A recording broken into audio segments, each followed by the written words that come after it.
Hello DIY ladies, இன்றைக்கி நம்ம கொஞ்சம் டிஃப்ரெண்ட்டாக தேங்காயெல்லாம் ஊற்றாமல் வத்த வச்ச மீன் குழம்பு எப்படி பண்ணுறது அப்படிங்கிறத பார்க்கலாம்.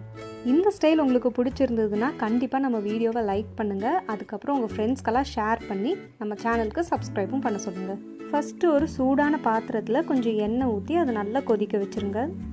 இண்டக்ஷனில் மண் சட்டி செட் ஆகாதனால தான் நான் இந்த பேனில் பண்ணுறேன். நீங்கள் அடுப்பில் பண்ணுறீங்க அப்படின்னு சொன்னால் டெஃபினட்டாக மண் சட்டியில் ட்ரை பண்ணுங்கள். எண்ணெய் சூடான உடனே அதில் கொஞ்சம் வெந்தயம் அப்புறம் ஜீரகம் இது ரெண்டும் போட்டு நல்லா ஃப்ரை பண்ணிக்கோங்க. எப்போவுமே பார்த்திங்கன்னா இந்த மீன் குழம்புல பெரிய வெங்காயத்தை விட சின்ன வெங்காயம் கொஞ்சம் நல்லாவே ஒரு ஃப்ளேவர் கொடுக்கும். இந்த குழம்புக்கு நான் சின்ன வெங்காயத்தை கொஞ்சம் பெருசாக நறுக்கியிருக்கேன். உங்களோட டேஸ்ட்டுக்கு உங்களுக்கு எப்படி செட் ஆகுமோ நீங்கள் அந்த மாதிரி ஆட் பண்ணிக்கலாம். சின்ன வெங்காயம் நல்லா வதங்கினதுக்கப்புறம் உங்கள் காரத்துக்கு தகுந்தமான மிளகாவும் தக்காளியும் ஆட் பண்ணிக்கோங்க. இது வதங்கிறதுக்கு கொஞ்சம் எக்ஸ்ட்ரா டைம் எடுக்கும். ஸோ இது சீக்கிரமாக ரெடி ஆகிறதுக்கு வேண்டி நான் கொஞ்சம் சால்ட் ஆட் பண்ணுறேன்.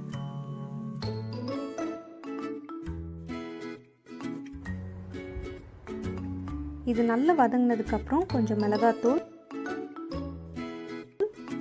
அப்புறம் மஞ்சள், அப்புறம் இந்த குழம்புக்கு தேவையான உப்பு எல்லாம் போட்டுக்கோங்க. அடுத்ததாக ஒரு லெமன் சைஸ் அளவுக்கான புளி எடுத்து அதை தண்ணியில் கரைச்சி அந்த புளி தண்ணியை இதில் ஆட் பண்ணிடுங்க.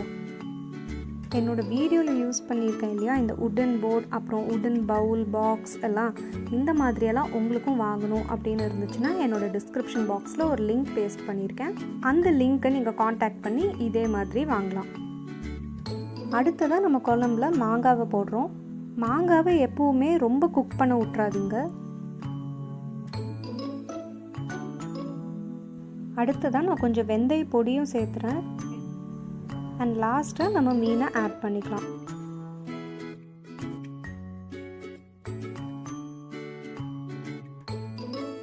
மீன் வெந்த உடனே நம்ம அடுப்பை ஆஃப் பண்ணிடலாம். லாஸ்ட்டாக தாளிக்கிறதுக்கு ஒரு புது பாத்திரம் எடுத்துக்கோங்க. அதில் சூடான எண்ணெயில் கடுகு அப்புறம் பெருங்காயப்பொடி அப்புறம் கருவேப்பிலை. நிறைய பேர் தாளிக்கும் போது பெருங்காயப்பொடி போட மாட்டோம், ஆனால் அது ட்ரை பண்ணி பாருங்கள், ரொம்பவே டிஃப்ரெண்ட்டாக இருக்கும். இப்போ தாளித்து வச்சுருக்கிறத நம்ம குழம்புல ஆட் பண்ணிட்டோம்னா the fish is ready to serve. இந்த குழம்பை நீங்கள் வீட்டில் கண்டிப்பாக ட்ரை பண்ணி அது எப்படி இருந்துச்சு அப்படிங்கிறத கீழே கமெண்ட் பாக்ஸில் சொல்லுங்கள்.